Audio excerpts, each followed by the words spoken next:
President Draupadi Murmu will confer this year's Pradhanmantri Rashtriya Bal Puraskar at a ceremony in New Delhi today. The award will confer on 11 children for their exceptional achievement in 6 categories: arts, culture, bravery, innovation, social service and sports.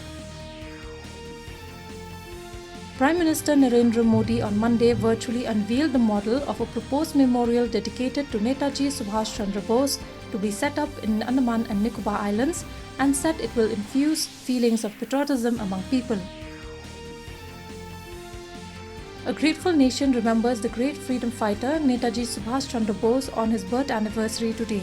It was on this day in 1897 that Netaji was born in Cuttack. The day is celebrated as Parakram Divas. India saw a single-day rise of 94 new coronavirus infections, with the active cases declining to 1,934 according to the Union Health Ministry data updated on Monday. The total tally of COVID cases on Monday stood at 4.46 crores. In men's cricket, the third and final ODI between India and New Zealand will take place at Indore tomorrow. The match will be played in Holkar's Cricket Stadium from 1:30 p.m.